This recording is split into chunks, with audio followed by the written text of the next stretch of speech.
కాసేపట్లో AP cabinet సమావేశం కానుంది. సీఎం చంద్రబాబు అధ్యక్షతన జరిగే సమావేశంలో పలు కీలక అంశాలు చర్చకు రానున్నాయి. వైసీపీ హయాంలో 22A కింద ఫ్రీ హోల్డ్ చేసిన భూముల వ్యవహారంపై కీలక నిర్ణయం తీసుకునే అవకాశం ఉంది. దీనిపై ఇప్పటికే అన్ని జిల్లాల నుంచి ఇన్ఛార్జి మంత్రులు రిపోర్టులు సిద్ధం చేశారు. ఫ్రీ హోల్డ్ అయిన భూములు మొత్తం ఎంత, ఇందులో అక్రమంగా రిజిస్టర్ అయిన భూములు ఎన్ని ఉన్నాయి అనే దానిపై కేబినెట్ లో విస్తృతంగా చర్చ జరగనుంది. పంచగ్రామాల సమస్యకు ప్రత్యామ్నాయ భూమి కేటాయింపులతో పాటు అసెంబ్లీ సమావేశాలు, ఎమ్మెల్సీ ఎన్నికల వ్యవహారంపై కేబినెట్ లో చర్చించే అవకాశం ఉంది.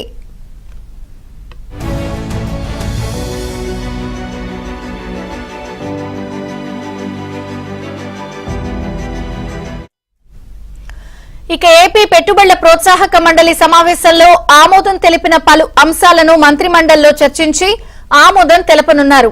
పలు సంస్థలకు భూ కేటాయింపులపై చర్చించనున్నారు. ఉన్నత విద్యా మండలికి ప్రత్యేక కమిషనరేట్ నూతనంగా ఏర్పాటు చేయాలి అనే ప్రతిపాదనకు కేబినెట్ ఆమోదం తెలిపే అవకాశం ఉంది.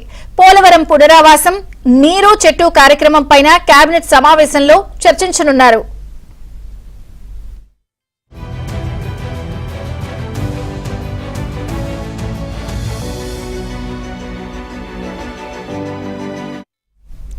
మరి కాసేపట్లో ఏపీ కేబినెట్ సమావేశం జరగబోతోంది. పలు కీలక అంశాలపై మంత్రి మండలి ఇందులో చర్చించి నిర్ణయాలు తీసుకునే అవకాశం ఉంది.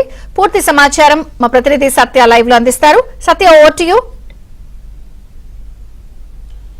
విజయ్ చంద్రిక, ఏపీ కేబినెట్ సమావేశం ఈ ఉదయం 11 గంటలకు ముఖ్యమంత్రి చంద్రబాబు నేతృత్వంలో జరగనుంది. అయితే ఈ రోజు జరిగే కేబినెట్ లో ముఖ్యంగా రెవెన్యూ అంశాలకు సంబంధించి చాలా కీలకమైన అంశాలపైన ప్రధానంగా చర్చ జరగనుంది.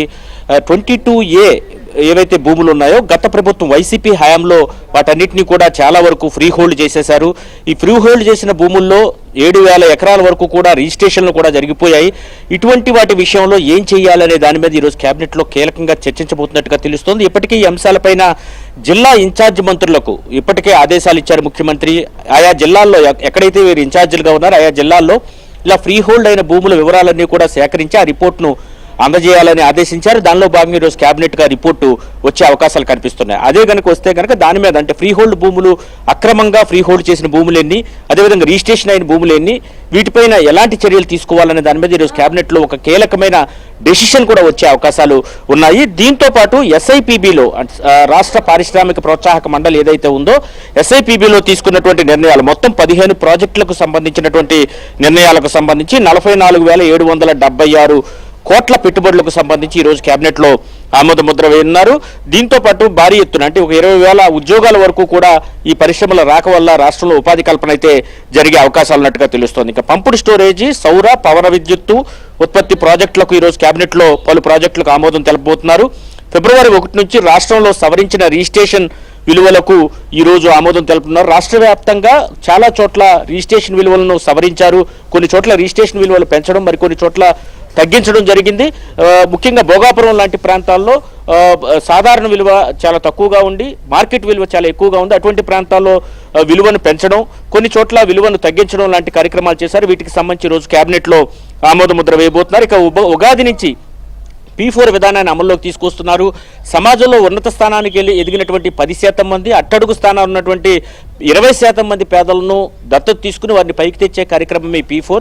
ఈ P4 కార్యక్రమం మీద ముఖ్యమంత్రి తన మానసపుత్రికగా ఇప్పటికే చెప్పడం జరిగింది. దానికి సంబంధించి ఆయా ఉన్నత వర్గాలకు చెందినటువంటి వారు సహాయం చేయాలనుకునే వారందరినీ కూడా ఆహ్వానించి వారి ద్వారా నిమ్న వర్గాల్లో ఉన్న వారిని అభివృద్ధి చేయడమే లక్ష్యంగా ఈ కార్యక్రమాన్ని రూపొందించబోతున్నారు. దానికి సంబంధించి కూడా ఈరోజు కేబినెట్ లో చర్చకు వచ్చే అవకాశం ఉంది. ఇక ఉన్నత విద్యా మండలి ప్రత్యేక కమిషనరేట్ ఏర్పాటుకు సంబంధించి కూడా ఈ రోజు కేబినెట్ లో చర్చకు వచ్చే అవకాశం ఉన్నట్టుగా తెలుస్తోంది. సాంకేతిక విద్య, ఐసెట్, లాసెట్ లాంటి పరీక్షల నిర్వహణను అప్పగించాలనే ప్రతిపాదన కూడా ఉన్నట్టుగా తెలుస్తోంది. ఇక అసెంబ్లీ బడ్జెట్ సమావేశాలకు సంబంధించి కూడా ఈ రోజు కేబినెట్ లో చర్చకు వచ్చే అవకాశం. ఈ నెల 24 నుంచి కూడా బడ్జెట్ సమావేశాలు జరిగే అవకాశాలు ఉన్నాయి. దీనికి సంబంధించి కూడా ఈరోజు కేబినెట్ లో చర్చకు వచ్చే అవకాశం ఉంది. అంతకుముందు ఎమ్మెల్యేలకు సంబంధించి ఓరియంటేషన్ క్లాసులు కూడా 2 రోజుల ముందు నుంచి కూడా జరగనున్న నేపథ్యంలో వీటి మీద కూడా చర్చించే అవకాశం ఉంది. ఇదే సమయంలో అసెంబ్లీ సమావేశాలు అనుసరించాల్సిన వ్యూహం పైన కూడా అధికారులు వెళ్ళిపోయాక మంత్రులతో విడిగా ముఖ్యమంత్రి మాట్లాడే అవకాశం ఉంది. ఇక ఇంకా వీటితో పాటు తీసుకుంటే కనుక పోలవరం నిర్వాసితులకు సంబంధించి రిహాబిలిటేషన్ కు